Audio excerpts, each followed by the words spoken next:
I'm Dr. Rubal और हम लोग कर रहे हैं body fluids and circulation. And in previous lecture हमने डिस्कस किया था टाइप्स ऑफ सर्कुलेशन। मैंने सर्कुलेटरी सिस्टम्स को क्लासिफाई करके आपको 3 तरह की क्लासिफिकेशन हमने दी थी। अभी आज के लेक्चर में हम स्टार्ट करने जा रहे हैं with the topic blood vessels.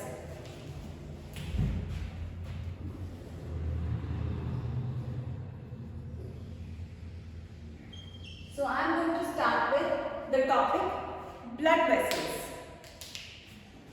Blood vessels normally हम लोग जैसे आर्टरीज और वेन्स का कंपैरिजन करेंगे। ब्लड वेसल्स होती है 3 तरह की, आर्टरीज, वेन्स एंड कैपिलरी। जैसे मैंने आपको क्लोज सर्कुलेटरी सिस्टम में बताया कि आर्टरी वो ब्लड वेसल होती है जो ऑर्गन तक ब्लड लेके आती है, और क्लोज सर्कुलेटरी सिस्टम में ये मैंने स्कीमेटिक डायग्राम आपको बनाई थी, स्कीमेटिक डायग्राम्स, ठीक है, जिन्हें हम इस्तेमाल करते हैं समझने के लिए कंसेप्ट। तो ये स्कीमेटिक डायग्राम मैंने आपको बना के बताई पिछले लेक्चर में क्लोज सर्कुलेटरी सिस्टम की, कि आर्टरी आती है ऑक्सीजनेटेड ब्लड लेकर के किसी भी ऑर्गन या टिश्यू तक, और क्योंकि आर्टरी काफी ज्यादा थिक होती है, 3 लेयर थिक होती है, तो इससे न्यूट्रिएंट्स और ऑक्सीजन का एक्सचेंज डायरेक्ट टिश्यू के साथ नहीं हो सकता, तो इसलिए ये कैपिलरीज में डिवाइड हो जाती है जो कि थिन वॉल्ड होती है।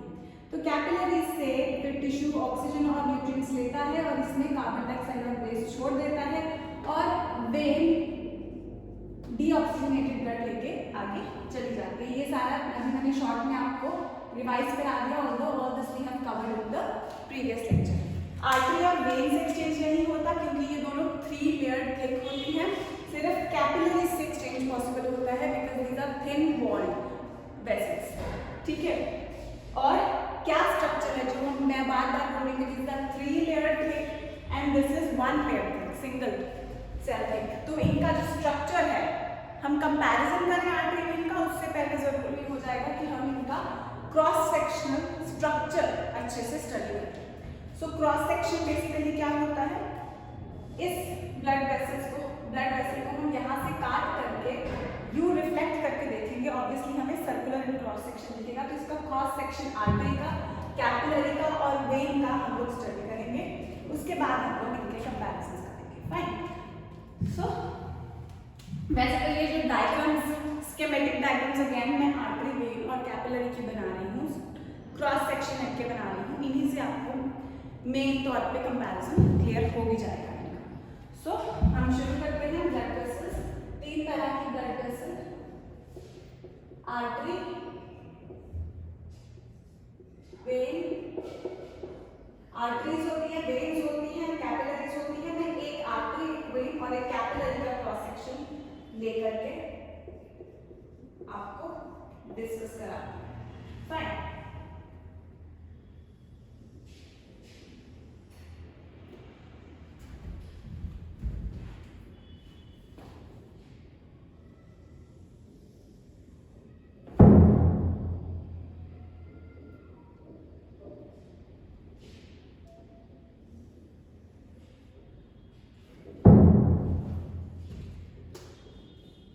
आर्टरी और vein, 3 layers as I told you. तो सबसे बाहर की लेयर की बात करते हैं। अभी तक आपको ये दोनों सर्कल जो इनकी क्रॉस सेक्शन लग रहे हैं, जैसे लग रहे हैं, तो अभी मैं आपको कंपैरिजन शुरू करते हैं हम लोग। जो सबसे पहला लेयर है,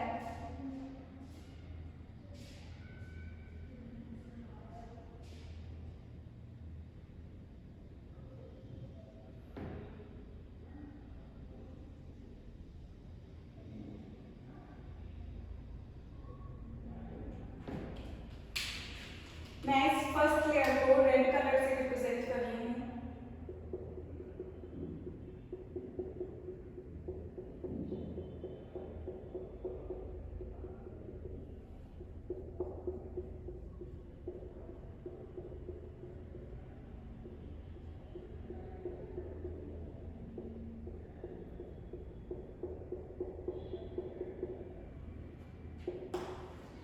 अब ये जो सबसे बाहर का लेयर है, इसका बेटा नाम है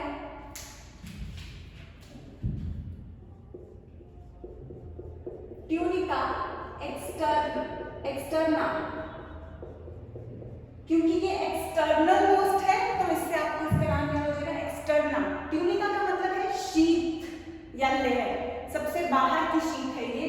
सो tunica sheath, externa external, external most sheath, tunica externa. Tunica externa is mainly fibrous in nature and this layer is rich in collagen fibers.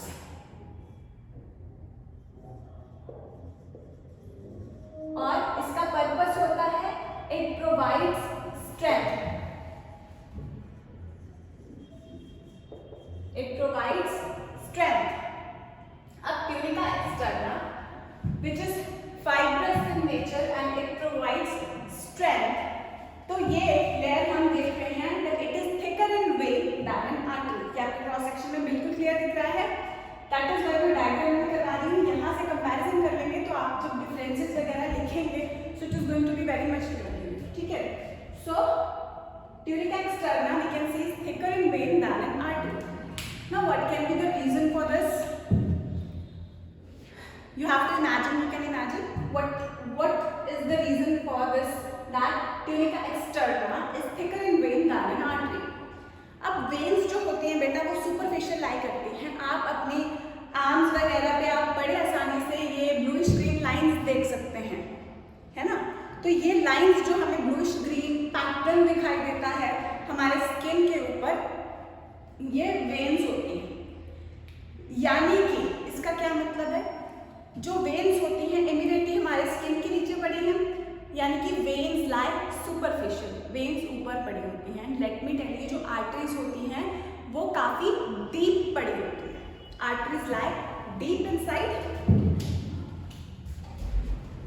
Arteries lie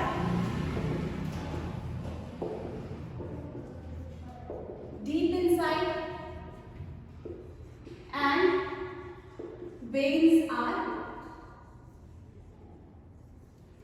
superficial. Arteries lie deep inside and veins are superficial.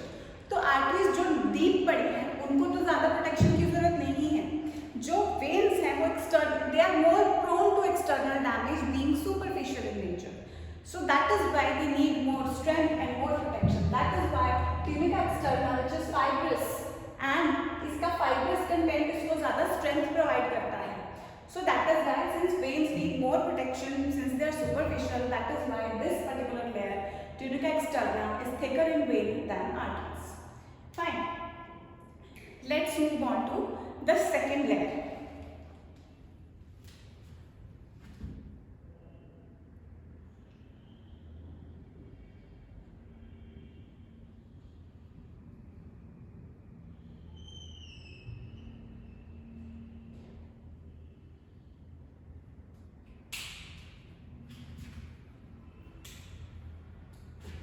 Representing the second layer with blue color.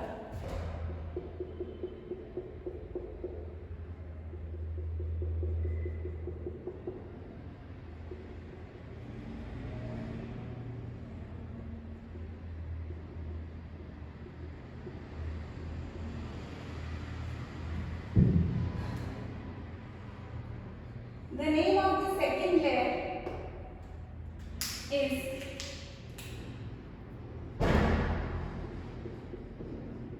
tunica media.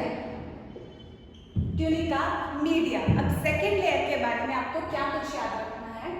M for media, simple तरीका है M for media, M for muscular and M for middle layer. So जो middle layer है, M for middle layer है, वो muscular layer है और उसका नाम है ट्यूनिका मीडिया। सो M से ही आप ये याद रख सकते हैं। और ये लेयर क्या बताया मैंने, मस्कुलर लेयर है। अब आपसे MCQ में पूछा जा सकता है कि ये कौन से टाइप की मसल इसमें प्रेजेंट है, तो आप कैसे बताएंगे? बाई चांस आप याद करते हैं अगर कि यहाँ स्मूथ मसल्स होती हैं, यहाँ कार्डियक होती है, यहाँ पे स्ट्रेटेड होती है, अगर वो भूल भी जाते हैं आप तो किस तरीके से MCQ अटेम्प्ट करेंगे कि कौन सी मसल ट्यूनिका मीडिया में होती है?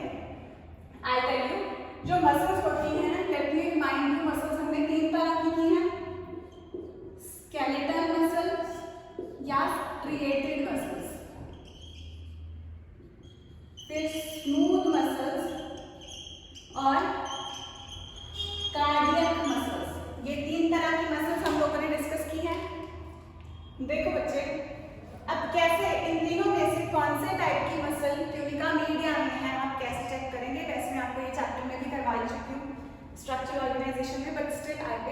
Revise this thing with you. देखो बच्चे, cardiac muscles are present only and only in the wall of heart. सिर्फ हार्ट की वॉल बनाता है।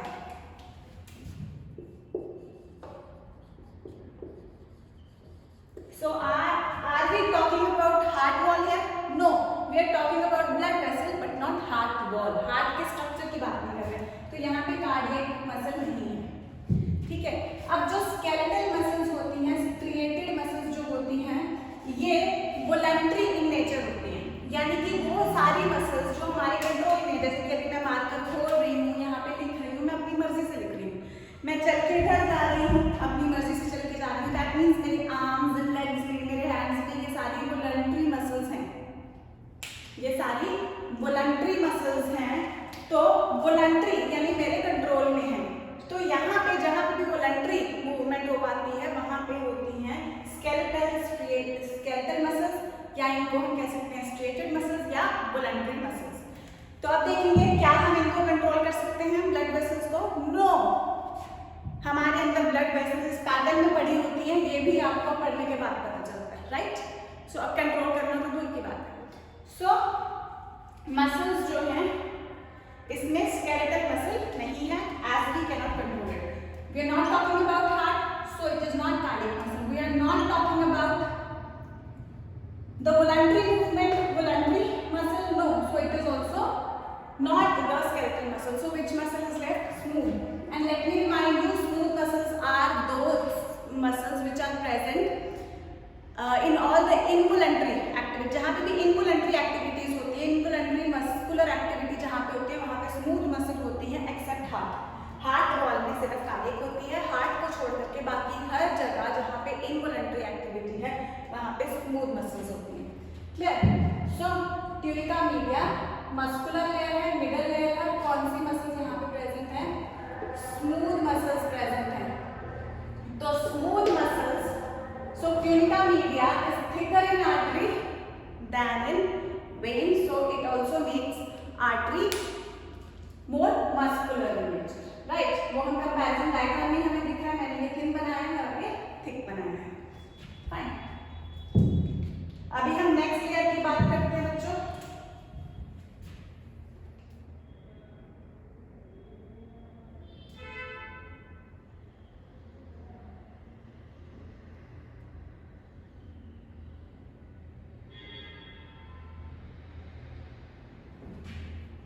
There is a magical thing about the next layer. What is that magical thing? Actually, the thing is not magical, rather interesting thing. Tunica externa, the tunica interna या tunica intima, ये inner most layer का नाम है, intima या interna.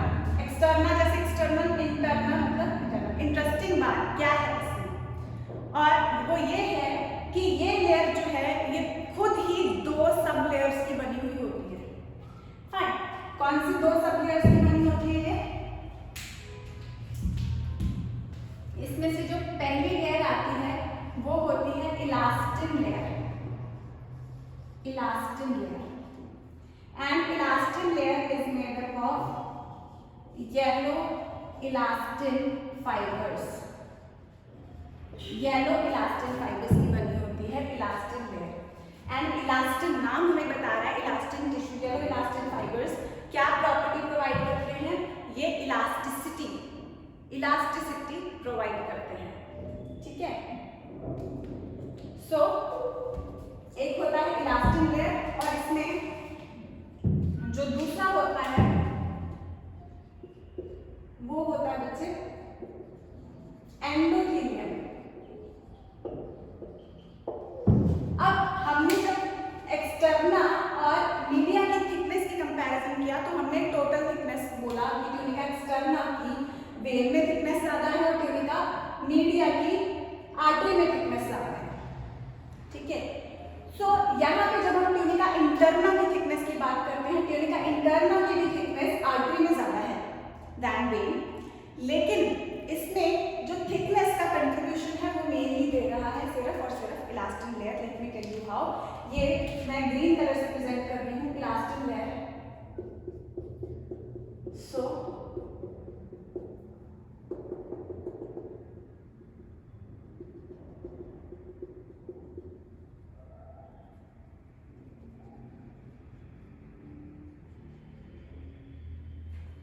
So what we can see here is,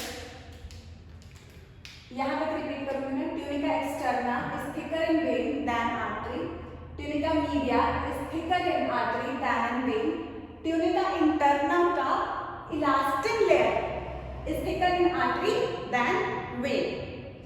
What about endothelium? What about endothelium? Why did I particularly mention elastin layer only? What is endothelium? Endothelium means एक basement membrane, उसके ऊपर simple squamous epithelial cells. This is what is endothelium. Endothelium is made up of just a basement membrane, उसके ऊपर simple squamous epithelial cells. Although we have covered these types of cells in structural organization, but I will quickly revise 3 types of simple cells only. ये simple squamous epithelium होता है. Simple layer वो होता है जहाँ पे single layer होता है, और complex जहाँ पे multiple layers होते हैं. ये रिमाइंड करा दिया, although हम लोग स्ट्रक्चर में कर चुके हैं, तो सिंपल रिवाइज करा रही है यहाँ पे सिर्फ सिंपल स्क्वैमस. इस तरीके से फ्लैटेंड सेल्स जो साइड से टेपरिंग है और सिर्फ बीच में लिखे हैं, सिंपल स्क्वैमस, सिंपल क्यूबॉइडल,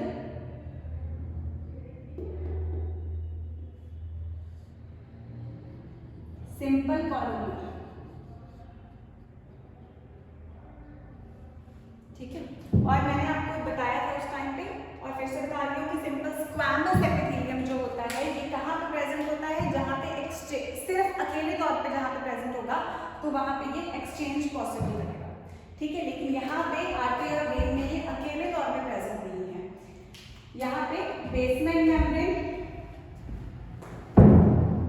के ऊपर सिंपल स्क्वैमस एपिथेलियल सेल्स. सो ये बन गया हमारा एंडोथेलियम.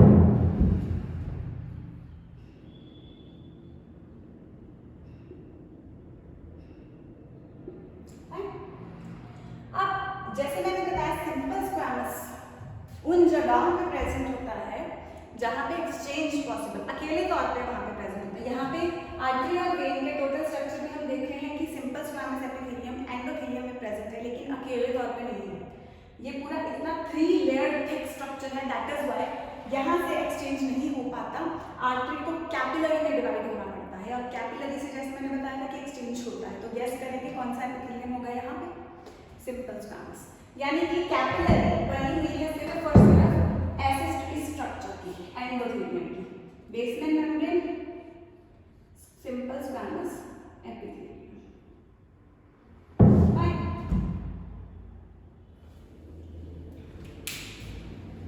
सो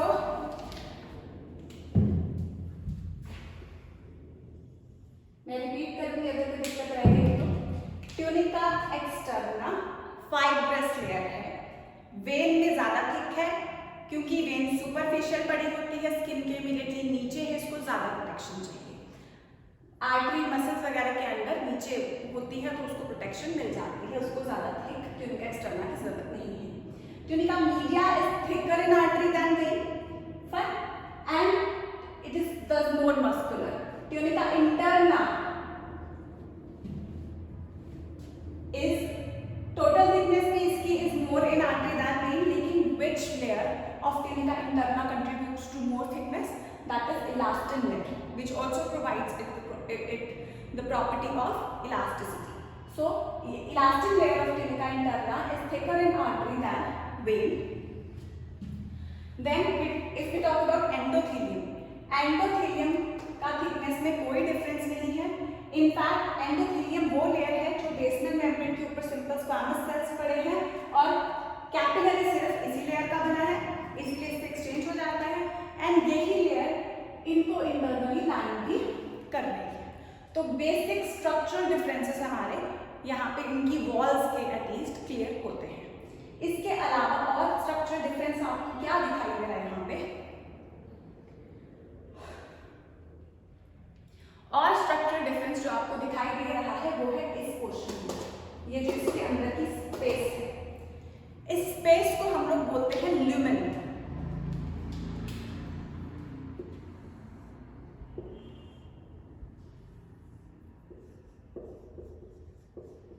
ल्यूमेन ट्यूब के अंदर का खोखला पार्ट होता है, ठीक है. इसमें से ब्लड गुजरेगा। अब ल्यूमेन में क्या डिफरेंस देख रहे हैं बच्चों, यहाँ पे एमसीक्यू में जो गड़बड़ करके आते हैं हम लोग उस पर फोकस करेंगे।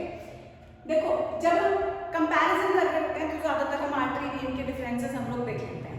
तो आर्टरी वेन के डिफरेंसेस जब हम देखते हैं तो हम कहते हैं lumen of artery is narrower than vein. क्या बोलते हैं हम?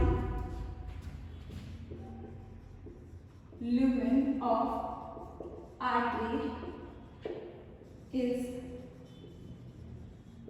narrower than that of vein। ठीक है,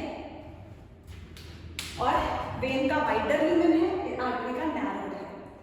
तो इस चक्कर में I want you not to forget that सबसे कम ल्यूमेन, सबसे नैरोएस्ट ल्यूमेन किसका है? कैपिलरी का। क्योंकि कंपैरिजन इनका कर रहे होते हैं तो कई बार ये ध्यान से निकल जाती है, ये नहीं होना चाहिए। ठीक है, सो नैरोएस्ट ल्यूमेन एमसीक्यू क्वेश्चन जब आपको आता है तो बहुत ध्यान से सुनेंगे कि नैरोएस्ट ल्यूमेन किसका है? आर्टरी का। Yes, it is narrower than vein, but इन तीनों में से नैरोएस्ट सबसे बारीक ल्यूमेन किसका है?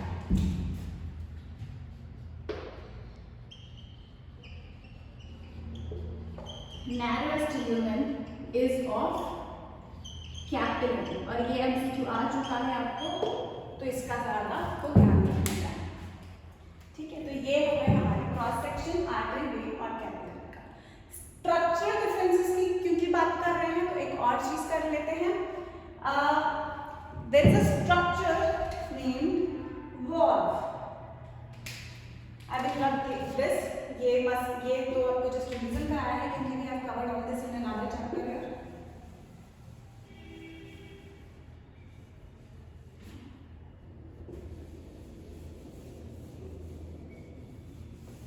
Also you have this particular diagram from your previous lecture, आपने ड्रॉ कर ली थी। यहाँ पे जस्ट आपको बताने के लिए कि क्रॉस सेक्शन इसको इस तरीके से काट के रिफ्लेक्ट कर रहे हैं और ये एक्सचेंज वाली वेसल्स कैपिलरीज को हम कैसे देख रहे हैं, जस्ट इसलिए दोबारा ड्रॉ की थी मैंने। So I am going to rub this also because in detail we have drawn this diagram in the previous lecture.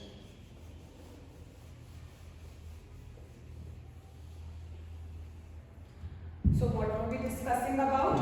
We were discussing about valve.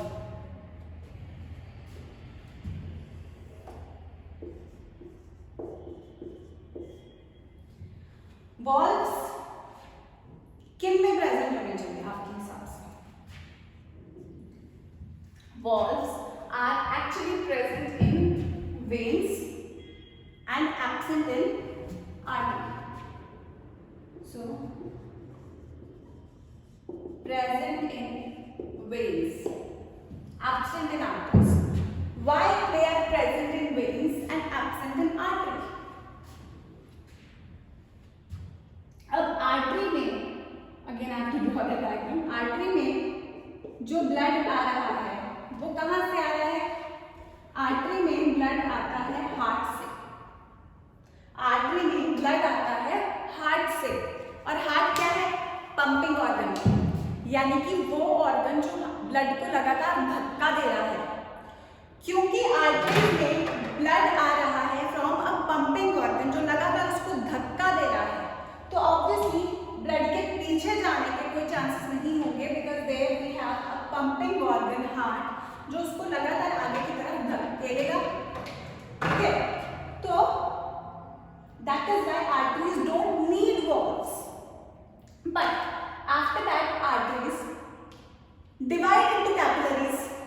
ठीक है, arteries divide into arterioles then capillaries. अब capillaries जो हैं ये बहुत बारीक vessels होती हैं और इन्हीं से, जैसे हमने डिस्कस किया, एक्सचेंज होता है टिश्यूज में, टिश्यूज के साथ।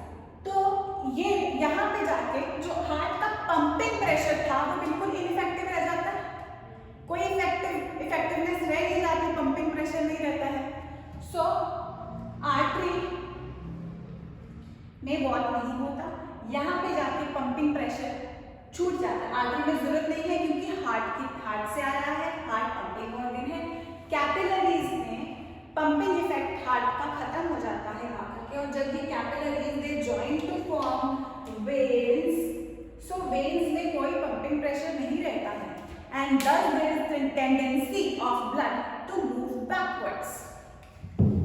एक बेहतर एग्जांपल से आप समझेंगे. मैं अभी सीधी खड़ी हूँ. Even when you are standing, you can see your legs are erect.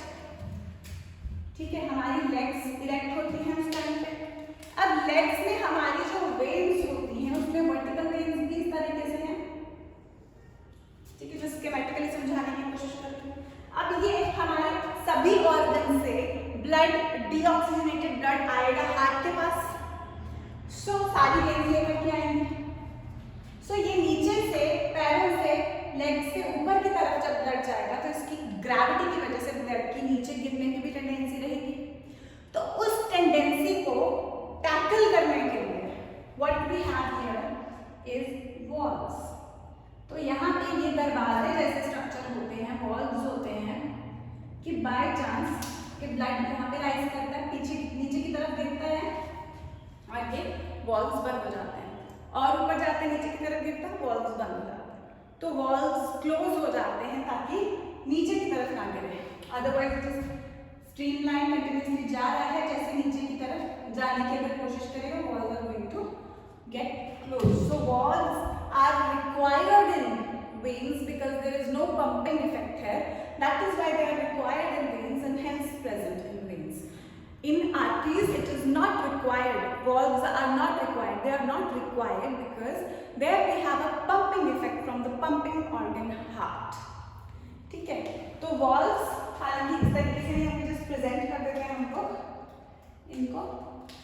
अगर डायग्राम में स्कीमेटिक प्रेजेंटेशन दे रही हूँ सिर्फ इस तरीके से नहीं होते valves. ठीक है, तो वो इस तरीके से दरवाजे टाइप बनेंगे. देन अभी स्ट्रक्चरल डिफरेंसेस हम लोग समअप करते हैं. Tunica externa fibrous layer strong which provide strength is thicker in vein. Tunica media muscular layer is thicker in artery. Tunica interna elastic का elastin layer which provides elasticity is thicker in artery. And endothelium बराबर है. और जो capillary है, देखो बच्चे ये तीन लेयर्स की बनी हुई है. कैपिलरी सिर्फ ये दोनों ब्लड वेसल्स इतनी सारी लेयर्स की बनी हैं और कैपिलरी इसमें से सिर्फ इतने की बनी है. This explains how thin they are, how thin their walls are and how efficiently and why so efficiently they allow the exchange to happen. Fine. So arteries, veins and capillaries we have discussed about their cross sections, their structural study we have covered. Fine. So what I want you to do, I want you to draw these three diagrams and label them all as I have done अच्छे से. And I want you all to learn all these things by heart before you listen to the next lecture. Because यही सारी चीजें भी हम ध्यान में रखेंगे और इसके अलावा कुछ और पॉइंट्स भी हम ध्यान देंगे और कुछ और पॉइंट्स भी डिस्कस करेंगे और आर्टरी और वेन का कंपैरिजन हम लोग करेंगे. So I want you to pause your video and draw the diagrams.